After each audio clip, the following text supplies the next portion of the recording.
Welcome back to my channel star circle of commerce. तो बच्चों, nature and significance of management का lecture 2 आज हम लोग स्टार्ट करेंगे। पहले लेक्चर में हम लोगों ने पढ़ा था व्हाट इज मैनेजमेंट, मैनेजमेंट का कैरेक्टर। चलिए आज स्टार्ट करते हैं हम लोग दूसरे टॉपिक की तरफ, जिसका नाम है objective of management.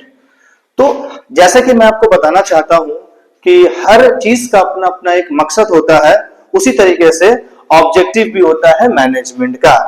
Number 1, management का क्या उद्देश्य होता है, क्या ऑब्जेक्टिव होता है, इसको डिटेल से हम पढ़ेंगे। और ये जो टॉपिक है इससे 5 मार्क्स का क्वेश्चन आने का चांसेस होता है एग्जाम में। तो सबसे पहली बात आती है कि मैनेजमेंट का 3 ऑब्जेक्ट होता है। पहला ऑर्गेनाइजेशनल ऑब्जेक्ट, दूसरा सोशल ऑब्जेक्टिव, और थर्ड नंबर में बात आता है इंडिविजुअल या पर्सनल ऑब्जेक्टिव। तो ऑर्गेनाइजेशनल ऑब्जेक्टिव किसे कहते हैं, ये पढ़ना है हमें। सोशल ऑब्जेक्टिव और इंडिविजुअल ऑब्जेक्टिव क्या होता है।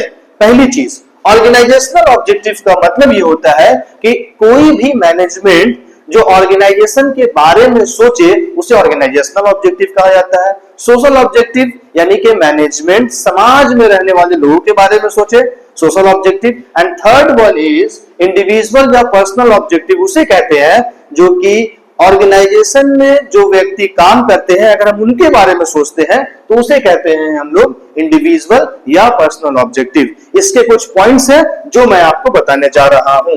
नंबर 1, सबसे पहले डिस्कस करते हैं हम लोग ऑर्गेनाइजेशनल ऑब्जेक्टिव, जिसके अंदर में बात आता है क्रिएशन ऑफ कस्टमर्स।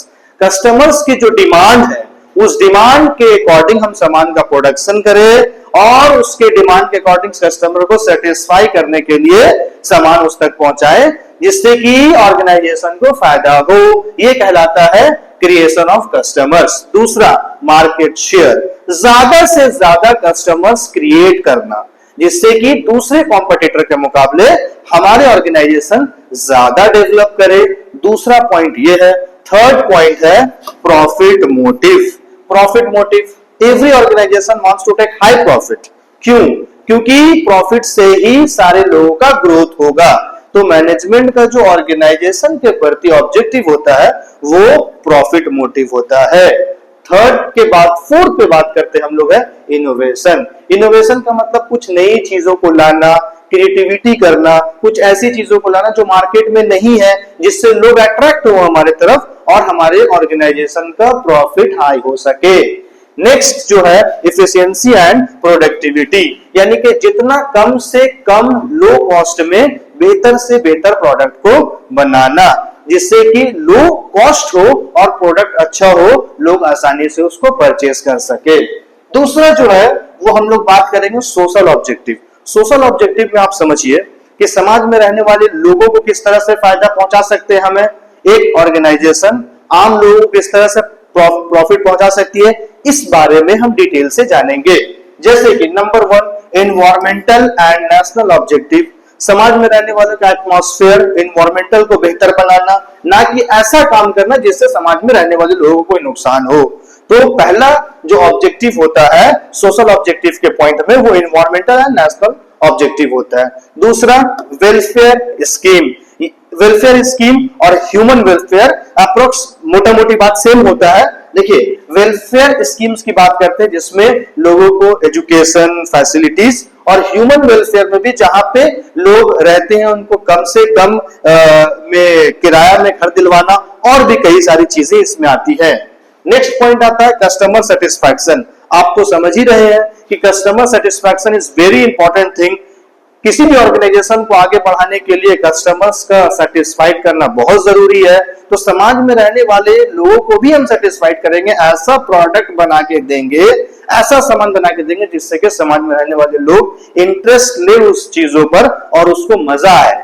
ऐसा ना हो कि वैसी चीज बना रहे जिससे समाज में रहने वाले लोगों को नुकसान हो जाए, नहीं। तो ऐसा काम करना है जिससे समाज में रहने वाले लोगों को फायदा हो। तो सोशल ऑब्जेक्टिव का एक पॉइंट ये भी होता है। Better human relation last point है। थर्ड नंबर पे जब हम आते हैं इंडिविजुअल पर्सनल ऑब्जेक्टिव का मतलब ये होता है कि आपके अंडर में जो काम कर रहे हैं उस व्यक्ति के बारे में आप क्या सोचते हैं। तो पहला बात, इकोनॉमिक एक्सपेक्टेशन, यानी कि उनको बेहतर सैलरी देना। अगर आपके अंडर में कोई काम कर रहे हैं, उसको वेजेस सैलरी प्रॉपर आप नहीं दे रहे हैं, तो वैसा काम का क्या फायदा। इसीलिए मैनेजमेंट का जो ऑब्जेक्ट होता है थर्ड नंबर में इंडिविजुअल पर्सनल ऑब्जेक्टिव में पहला पॉइंट आता है इकोनॉमिक एक्सपेक्टेशन, यानी कि उसको इतनी सैलरी देना जिससे वो अपना गुजर बसर प्रॉपर कर सके। दूसरा expectation for the reward and recognisation, यानी कि अगर कोई भी ऑर्गेनाइजेशन में अच्छा काम करता है तो उसको अवार्ड दिया जाए। थर्ड नंबर में बात आता है expectation for status and growth, यानी कि प्रमोशन के बारे में आप लोग सुने हैं। जाहिर सी बात है, जो इंप्लॉय हमारे यहाँ बेहतर काम करेगा उसको प्रमोट करना है, प्रमोशन देना है, प्रमोशन देकर उसकी सैलरी इंक्रीमेंट करना है। उससे क्या होगा कि उसके अंदर में एक मोटिवेशन होगा वो, और हमारे काम के प्रति वो अच्छा काम करेगा। तो एक ये भी मकसद होता है इंडिविजुअल एंड पर्सनल ऑब्जेक्टिव के थर्ड पॉइंट में कि अपने एम्प्लॉय अपने वर्कर्स को ग्रोथ करना। ठीक है, इसी सारी चीजों को डिटेल्स यहाँ पे दिया गया है। जैसा कि मैंने आपको बताया ऑर्गेनाइजेशनल ऑब्जेक्टिव में creation of customers, creation of customers, creating customers means generating demand for goods produced or service rendered. It is important because customer by purchasing goods provide revenue to carry on activity of the organization. अगर customers हमारे product को purchase करेंगे तो जाहिर सी बात है हमारी organisation growth करेगी। ठीक है, दूसरा market share, number of customer in comparison to other competitor is known as market share. Market share determines level of production, sales, profitability and ability to provide cheaper goods and service. जितना हम कम से कम low cost में माल market में बेचेंगे, हमारे customers बढ़ेंगे, हमारी organisation की बढ़ोतरी होगी, प्रॉफिट ज्यादा होगा, रेवेन्यू ज्यादा जनरेट होगा। ठीक है, थर्ड नंबर पे बात आती है profit motive. Profit motive in the sense management should set objective to specify the return on investment of the company would like to generate. Therefore, profit motive is the one prime objective. क्योंकि हर organisation चाहता है कि मेरे को ज्यादा से ज्यादा profit हो। Next, innovation. Management should set objective outlines it commitment to the development of new method of operation. And the last one is efficiency and productivity. Management should set objective outlines the target level of productive efficiency. Productivity means larger output by the utilizing lesser inputs, यानी कि कम से कम हम input लगा करके ज्यादा से ज्यादा और बेहतर से बेहतर आउटपुट जनरेट करें। तो ये जो ऑब्जेक्टिव था ये ऑर्गेनाइजेशन के प्रति था। नेक्स्ट पॉइंट क्या है, सोशल ऑब्जेक्टिव, यानी कि समाज के प्रति। तो पहला पॉइंट ये है बच्चे लोग, एनवायरमेंटल एंड नेशनल ऑब्जेक्टिव। देखिए यहाँ पे rising population level has compelled management to adopt method and techniques which help to preserve and protect environment. जैसे जैसे पॉपुलेशन बढ़ रहा, आप देख ही रहे हैं, आजकल मोदी जी भी बोल दिए हैं कि हम तो हमारे तो होनी चाहिए। तो जैसे जैसे पॉपुलेशन बढ़ेगा जाहिर सी बात है एनवायरनमेंट में प्रॉब्लम्स आएंगी।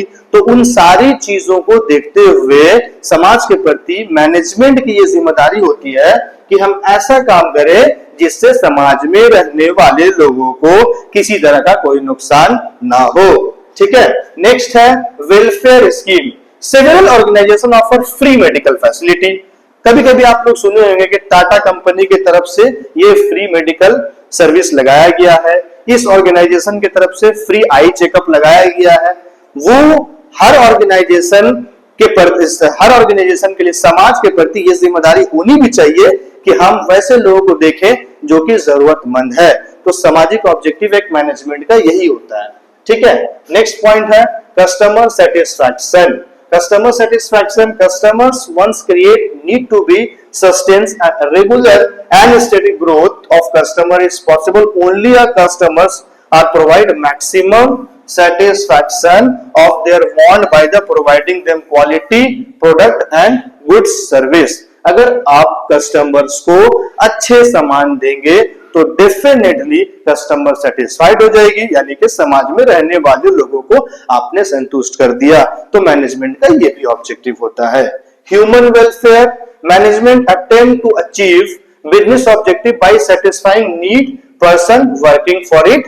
And the last one, better human relation, fair wages, job security, other welfare scheme for the workmen are some of the objective of management. Management also try to develop good relation with the other group of person, supplier of raw material and customers. यानी कि जिनसे माल हमको लेना है उनसे भी मुझे अच्छा व्यवहार बना के रखना है, और जिनको हमें माल बेचना है उनसे भी हमें अपना व्यवहार अच्छा बना के रखना है। दोनों से हमें बेहतर रिलेशन बना के रखना है। तो सोशल ऑब्जेक्टिव में ये पॉइंट्स आएंगे, ठीक है। इंडिविजुअल और पर्सनल ऑब्जेक्टिव में मैंने आपको बताया कि हमारे यहाँ जो भी काम कर रहा है तो हर मैनेजर की ये जिम्मेदारी होती है कि हम उनके लिए भी सोचे, क्योंकि वो उनके जरिए ही हम जो है अमाउंट अर्न करते हैं। जैसे कि इकोनॉमिक एक्सपेक्टेशन, मैंने पहला पॉइंट बताया आपको जिसमें लिखी हुई है economic expectation of a employ include competitive wages, better allowance, bonus, perquisites, facilities and terminal benefit। यानी कि आपको फैसिलिटीज भी उसको देना है। ऐसा नहीं है सिर्फ आप उसको सैलरी दे रहे हैं, नहीं, उसको मेडिकल फैसिलिटीज दीजिए, डिफरेंट अलाउंस दे दीजिए, एचआरए दीजिए, उसके अलावा परक्विजिट्स फैसिलिटीज दीजिए। तो ये सारी चीजें इंपॉर्टेंट होती है और ये ऑब्जेक्टिव होता है मैनेजमेंट का। दूसरा पॉइंट आता है expectation for reward and recognisation. जैसे कि desire for reward and recognition include human expectation for being acknowledgement for better performance। जाहिर सी बात है कोई आपके यहाँ अगर परफॉर्म अच्छा कर रहा है तो आपका ये फर्ज बनता है कि आप उसको रिवॉर्ड अवार्ड से सम्मानित करें, जिससे कि वो एम्प्लॉय आपके लिए मोटिवेट हो। तो इसलिए मैनेजमेंट का ऑब्जेक्टिव ये भी होता है।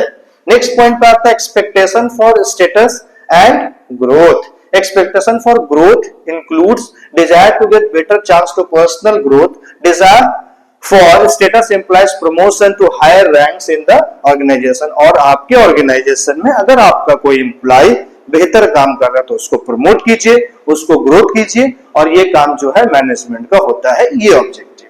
तो ये रहा हमारा objective of management. But now I will explain about importance of management. मैं आपको बताना चाहता हूं इंपॉर्टेंस ऑफ मैनेजमेंट भी जो है ये भी बहुत इंपॉर्टेंट टॉपिक है। जैसे कि हम लोग पढ़े कैरेक्टरिस्टिक्स ऑफ मैनेजमेंट, उसी तरह से एक इंपॉर्टेंस ऑफ मैनेजमेंट भी टॉपिक है जो कि बहुत इंपॉर्टेंट है, जिसको आपको जानना बहुत जरूरी है। मिनिमम कुछ पॉइंट तो आपको अच्छे से पता होना चाहिए, क्योंकि एग्जाम में एटलीस्ट 5 पॉइंट तो आपको लिखने ही अगर 5 मार्क्स का क्वेश्चन आता है। तो बेसिकली आप पहली बात समझ लीजिए कि इंपॉर्टेंस क्या होता है मैनेजमेंट का किसी ऑर्गेनाइजेशन में, ठीक है। पहली बात करते हैं अचीविंग गोल। हमने पहले भी पढ़ चुका था कि मैनेजमेंट का टारगेट क्या होता है, गोल जो कि बॉस के जरिए बना के दिया गया है उसको पूरा करना, पहला पॉइंट। दूसरा पॉइंट क्या है, एफिशिएंट रिसोर्सेस यूज, जो आपके पास साधन है उसका आपको प्रॉपर यूज करना है।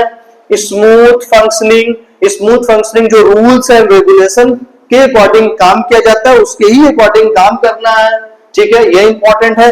और जो भी रूल्स एंड रेगुलेशन बनाया जाता है उसके अकॉर्डिंग काम किया जाता है, इसलिए स्मूथ फंक्शनिंग भी बोला जाता है।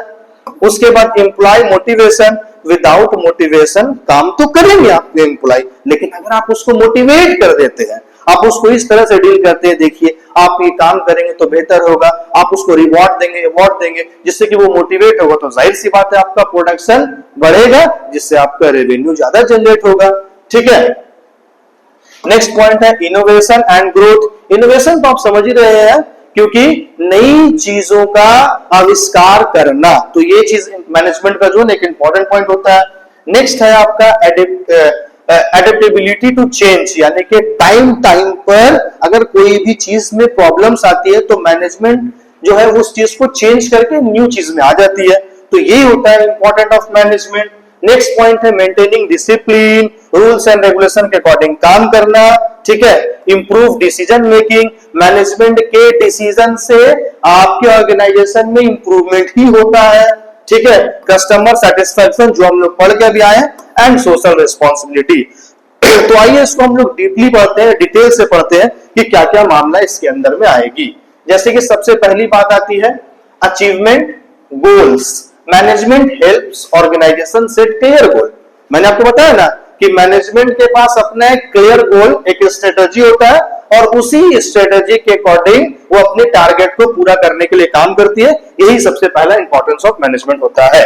सेकंड नंबर पे efficient resource, it ensure optimum use of time, money and manpower and material. This minimizes wastage and maximizes productivity. कम से कम माल लगा करके ज्यादा से ज्यादा प्रोडक्शन करना. Smooth function management creates a structured work environment where tasks are coordinated. It reduces confusions and ensures smooth operation.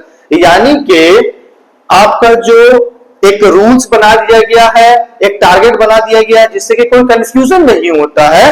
लोग आसानी से वो काम को प्रॉपर तरीके से करते चलते हैं, एक सिस्टम वाइज कि हमने ये काम करना है, इसके बाद ये काम करना है, जिससे कोई कंफ्यूजन का मामला नहीं बनता है. नेक्स्ट पॉइंट आता है एम्प्लॉय मोटिवेशन. आप समझ ही रहे हैं कि एम्प्लॉय को मोटिवेट करने की जिम्मेदारी मैनेजमेंट की होती है. नेक्स्ट पॉइंट आता है इनोवेशन एंड ग्रोथ. नई चीजों को लाना जिससे कि बिजनेस को ग्रोथ करने में आसानी हो. एडेप्टेबिलिटी टू चेंज, यानी कि in a dynamic environment management help the organization adjust to change quickly.